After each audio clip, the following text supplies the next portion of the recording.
Bueno, estamos aquí en el dominio 3, la parte de networking y la parte de redes, una de las partes más interesantes, o digo, personalmente para mí más interesantes de todo este curso. Bien, vamos a hablar sobre la resolución de problemas de conectividad del lado del cliente usando las herramientas apropiadas. Bien, vamos a comenzar con lo que serían las configuraciones de TCP/IP a nivel de lo que es Gateway, lo que es Subnet, lo que es DNS, DHCP y NAT. Bien, ejemplos normales. Si una máquina no se puede comunicar con otra, lo primero que tenemos que verificar es el IP, realmente en qué rango de IP está la computadora y si ese rango coincide con los demás equipos. Por ejemplo, que esta máquina tenga un IP 192.168.1.5 y que las demás máquinas pues sean .6, .7 y que el rango sea exactamente el mismo. Bien, a nivel de Gateway, el Gateway es el que se va a encargar de sacarte hacia la otra red, por ejemplo, hacia Internet. Así que es bien importante que si no tienes Internet, verifique si la computadora que estás utilizando tiene el Gateway bien configurado. Normalmente, el Gateway puede ser tu router. El router que es el canal tuyo para la otra red, por ejemplo, el Internet. Así que es importante que si no tienes Internet en tu computadora, tienes que evaluar varias cositas. Una de ellas es que el canal de network esté conectado. Y la otra es que tu computadora sí tenga configuración de IP, como por ejemplo lo que es el IP, lo que es el subnet. El subnet realmente es la clasificación de la sección, en todo caso del IP. Por ejemplo, el IP tuyo si es 192.168.1.1, el subnet podría ser 255.255.255.0. Si nos vamos por la línea de clase C. Bien, a nivel de DNS es el encargado de cambiar de nombre a IP y de IP a nombre. Usted debe entender de que todas las computadoras o todas las comunicaciones a nivel de network son a través de números, no a través de nombres. En esencia, todo es a través de binarios. Luego de binarios, usted puede convertir el número binario en número decimal como tal del 0 al 9. Por ejemplo, si usted tiene un IP, usted puede coger ese IP y convertirlo en binario y viceversa. La mayoría de las comunicaciones, pues se entienden que son a través de números, pero es difícil decirle a alguien, ¿sabes? Quiero que entres a mi página de internet y la dirección es 65.80.20.10. Realmente es un poquito complicado, así que es más fácil decir, entra a inq2.com. Así que el DNS lo que se va a encargar es de eso, hacer el cambio de nombre a IP o de IP a nombre. DNS significa Domain Name Server o Domain Name Services o Domain Name System. Las tres están permitidas. Bien, a nivel de lo que sería el DHCP tenemos dinámico y estático en esta área. Dinámico y estático lo que está indicando es, estático es cuando yo le asigno un IP manual, un IP que no va a cambiar. El DHCP realmente lo que se encarga es de ofrecer el servicio de otorgarle IP a los equipos. Cuando digo equipos no exactamente tienen que ser computadoras, pueden ser impresoras, pueden ser routers, pueden ser firewall, pueden ser servidores de cámaras de internet o computadoras en general. Así que el DHCP realmente asigna un IP automático, pero si usted no desea que sea IP automático, usted lo puede hacer estático. Ventajas y desventajas de ser un IP automático o un IP dinámico. En este caso, por ejemplo, si es dinámico, el IP puede cambiar en ciertos días o en ciertos momentos. El estático siempre va a ser el mismo. Ventaja sobre estático es que usted no tiene que estar pendiente cuál va a ser el IP del equipo, porque si usted lo sabe, que por ejemplo es el punto 10, 192.168.1.10, siempre va a ser el punto 10, no importa lo que pase en la red porque tiene un IP estático. Ok, ahora a nivel de lo que sería la red, si nos enfocamos en lo que es la parte dinámica, esto nos ayuda porque si tenemos 100 computadoras, el sistema HCP le asigna IP a esas 100 computadoras. Si usted elimina una computadora y coloca otra, el mismo sistema HCP le asigna un IP también. A nivel de estático, usted tendría que ir máquina por máquina y asignarle un IP estático y realmente, si son 100 máquinas, vas a pasar bastante trabajo haciendo todo esto y más cuando cuando las computadoras están en diferentes niveles en una oficina, por ejemplo, en el piso 1, en el piso 2, en el piso 3, pues hacerlo estático es bastante complicado. Bien, a nivel de NAT, usted puede utilizar lo que sería lo que es la red pública y lo que es la red privada. Los IPs públicos internos son los IPs que están del router hacia adentro de la oficina y el IP público es el IP que se ve afuera por donde pasa la comunicación. Ventaja sobre esto, usted si utiliza un NAT, usted no tiene que tener un IP estático para cada equipo a nivel público. Por ejemplo, muchas personas compran IP estáticos públicos que cuestan $100, $200 dependiendo de quién lo venda. Y desventaja sobre esto es que si yo fuera a colocarle un IP estático público a todos mis equipos, gastaría una fortuna. Yo puedo utilizar entonces, por ejemplo, el NAT, que me tendría un IP público aparte y una red privada con un IP interno en mi red privada, que esto me va a ayudar a mejorar la seguridad. Utilizo un router para enrutar la comunicación y de verdad que es bastante útil. ¿Cuál es la diferencia entre la red pública y la red privada? La red pública es la que está en internet, la red privada es la que yo tengo dentro de mi oficina, que nos vemos nosotros. Por ejemplo, la recepción se comunica con el estudio de grabación, el estudio de grabación se comunica con los servidores que están en la misma oficina. Si se cae el internet, pero no tengo problema porque me puedo comunicar de forma interna porque tengo mi propia red privada. Ok, características, por ejemplo, de TCP/IP, el loopback address es el 127.0.0.1. Esto se utiliza como para identificar mi propia máquina, es como una repetición y hace un loop hacia mi propia máquina o hacia mi propio dispositivo, que es el que estoy utilizando en el momento. Y el loopback address es 127.0.0.1 y se utiliza para probar la tarjeta de network. Bien, esto realmente es lo que sería Automatic IP. Esto es nada más y nada menos información que recibimos del DHCP server, que es el que nos asigna IP, en todo caso, a nuestro equipo o computadora.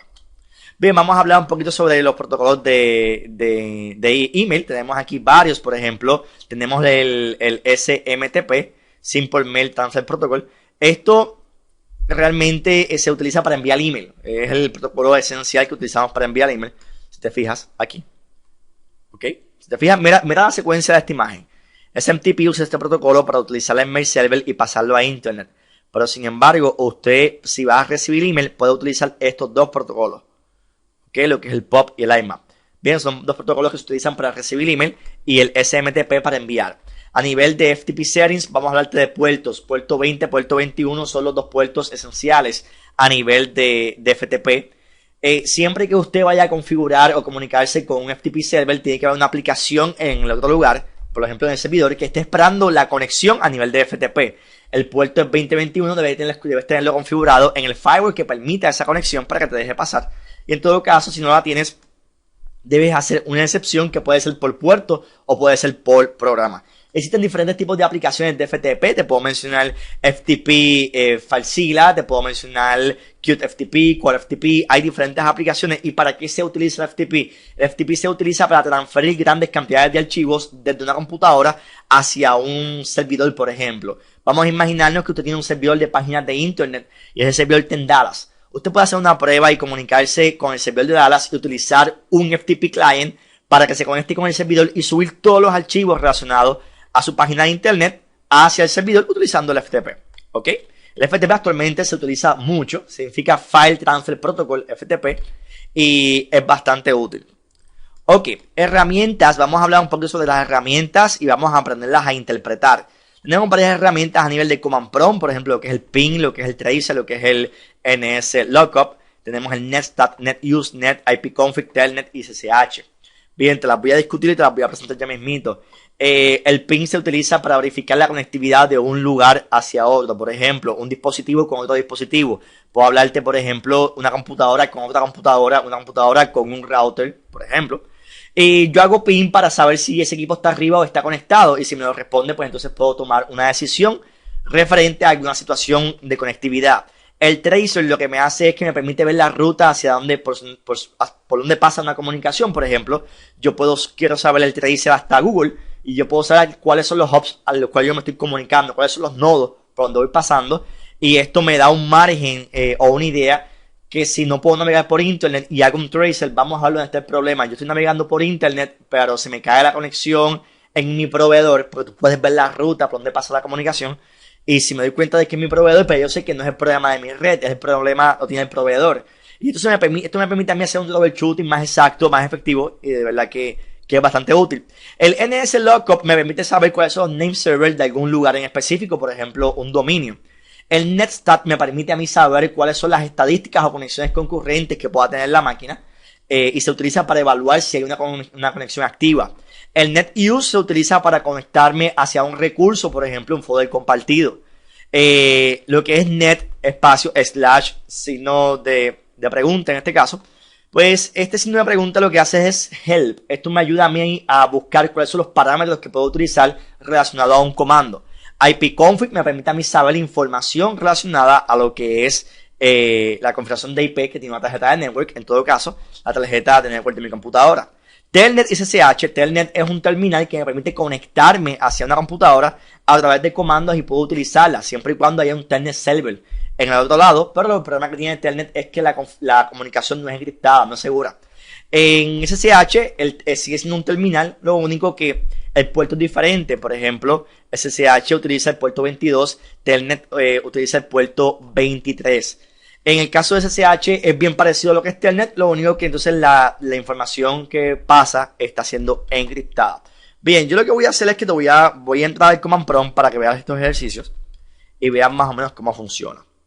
Bien, cmd. Muy bien. Vamos aquí. Por ejemplo, vamos a hacer un ping a Google. Le damos un ping a Google. Vamos a ver si me responde. Ahora mismo aquí tengo un reply y me responde. Ok, quiere decirles que sí, realmente Google está arriba y Google realmente existe. Voy a inventarme un nombre que voy a tratar de que no exista. Por ejemplo, ping.com. Vamos a hacer esta prueba. Esto es un disparate que escribí, simplemente una prueba. Y yo quiero que tú veas cuando no existe. ¿Ves? No hay respuesta en el momento y me dice que no se pudo encontrar. Es posiblemente de que, claro, ese dominio no existe o esa zona no existe y por eso no me responde. Ok, si quiero darle ping, por ejemplo, a incube.com, pues actualmente me está respondiendo. Perfecto. Sin embargo, si quiero darle un ping a un IP interno en mi red, que sé que no existe, este IP no existe, vamos a ver qué sale. Me va a aparecer posiblemente timeout. Ok, simplemente me dice que no pudo encontrar ese dispositivo. Ok, vamos a darle clear. Escribir clear, CLS. Ok. Bien, vamos a hacer un tracer. Un tracer es para ver la ruta. Escribimos aquí tracer. Espacio google.com. Aquí tengo un máximo de 30 hubs. Aquí vamos a ver realmente los nodos por donde voy pasando. En todo caso, mi router. Este es mi router. Cisco 12597. Que este es mi IP. Si te fijas, este es el IP del router. 192.168.1.1. Y aquí va a pasar por toda la red hasta mi proveedor. Después de mi proveedor va a diferentes ciudades en Estados Unidos hasta que llegue al final a lo que sería google.com. Bien, vamos a esperar que siga subiendo.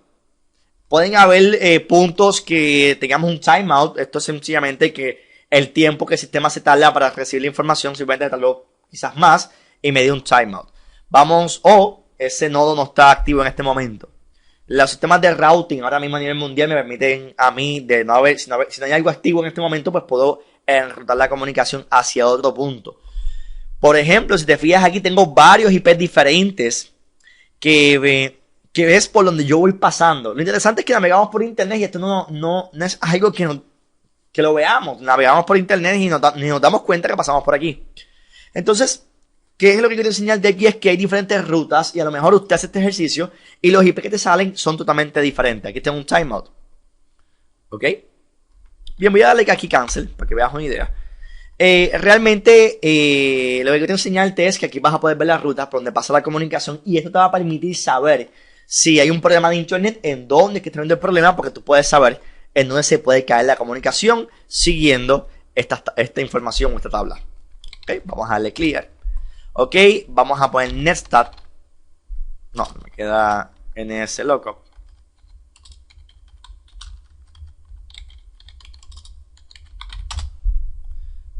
Ok, aquí si te fijas, tengo información sobre Incube. Aquí está mi DNS server. Ok, y de aquí yo puedo saber la información relacionada a lo que sería el name server. Vamos a darle clear. Vamos ahora a ver lo que sería el net. Si te fijas, tengo varias opciones. Tengo aquí la parte de accounts, computer. Aquí tengo el ejercicio de net use. Aquí tengo net use. Yo puedo aquí trabajar con cuentas de usuario. Ok, vamos a poner el NetView. A ver qué nos sale. NetView nos permite ver los recursos que están compartidos o las máquinas que están en la red. Vamos a ver.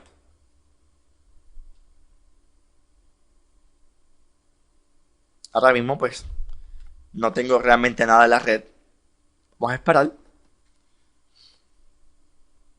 Ok. Vamos a darle clear. Bien, otra cosa importante. Voy a escribir ipconfig. Y ipconfig nos permite saber información relacionada a lo que sería la configuración de IP que tienen mis diferentes tarjetas de network. Por ejemplo, ahora mismo estoy conectado vía wireless a la red. Mi IP es 192.168.1.142. El gateway es .1.1. Si quiero saber más información, por ejemplo, de DNS, ipconfig espacio /all/all. Y aquí puedo saber, por ejemplo, quién es mi DHCP server, en todo caso es router, y quién es mi DNS. Vamos a buscar. Mi DNS server es el router y mi proveedor de servicios de internet. Aquí tengo el Telnet SSH. Realmente aquí no tengo Telnet en esta aplicación. Voy a usar lo que se conoce como PuTTY. Esto es una aplicación que me permite a mí conectarme mediante SSH y Telnet. Y varios tipos de conexiones diferentes. Bien. Ok, yo voy a usar SSH. Voy a conectarme al servidor de Incube. Voy a conectar. Que sí. Me dice aquí el login. Y el password es...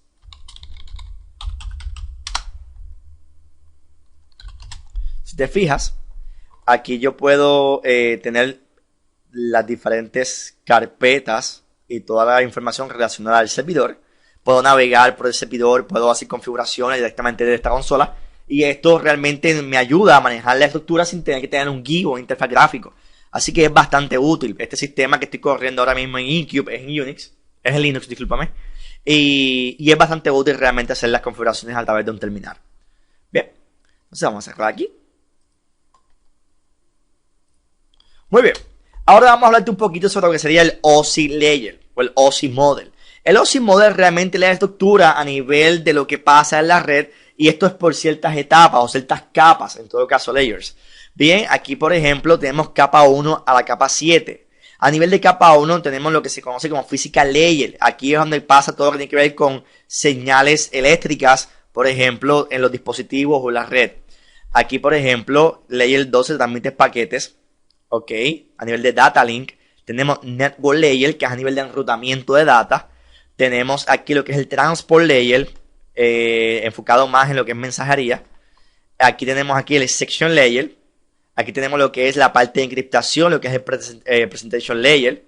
Y aquí tenemos lo que es el Application Layer, que es las aplicaciones que usted utiliza. Si usted se observa este OSI Model, toda la estructura de manejo de aplicaciones, de configuraciones, protocolos, enrutamiento, todo está entrelazado y en combinación con este modelo. Cada cosa que usted hace, por ejemplo, utilizar un tipo de encriptación, cae en un modelo diferente, en una capa diferente. Enrutar mensajes, por ejemplo, a nivel de routing, cuando usted envía un email o algo así, a nivel de enrutamiento, por ejemplo, pues lo podemos enfocar en lo que es Network Layer, pero a nivel de mensajería podríamos utilizar lo que es el Transport Layer a nivel de mensaje. Ok, lo que te quiero decir con esto es que todo lo que pasa en la computadora, a nivel de estructura, a nivel de comunicación, la base como tal, está enfocada en lo que es el OSI Model. Así que es importante que usted conozca lo que es el OSI Model. Puedes entrar a Google, escribir OSI Model nada más y te va a aparecer mucha información relacionada a las 7 capas del OSI Model. Bien, vamos a hablarte un poquito sobre lo que sería el firewall. El firewall es el encargado de permitir acceso a un equipo o bloquear el acceso a un equipo. Bien, usted puede asignar puertos y hacer reglas de excepción dentro del firewall para que permita la comunicación de un punto a otro punto. Por ejemplo, usted se quiere comunicar a través del puerto 3389 utilizando Remote Desktop. Usted puede crear una regla en el firewall y asignar un puerto para que permita esa comunicación y el puerto sería el puerto 3389 o puedes hacer un port forward. Un port forward es que alguien se pueda conectar de forma externa a la red y cuando escriba, por ejemplo, el puerto 80, usted puede hacer un forward de ese puerto hacia una máquina en específico. O, por ejemplo, también puedes que entren por un puerto y salgan por otro puerto. Realmente usted puede hacer ese cambio utilizando las configuraciones del firewall. Bien, pues bueno, aquí en la área de networking hemos discutido la resolución de problemas de conectividad utilizando varios ejemplos. Es importante que veas este módulo, lo practiques y lo domines porque es bien importante para el examen. Cualquier pregunta que tengas, puedes utilizar el sistema de soporte en línea. ¿Ok? Pues bueno, nos veremos entonces en el próximo módulo. Muchas gracias.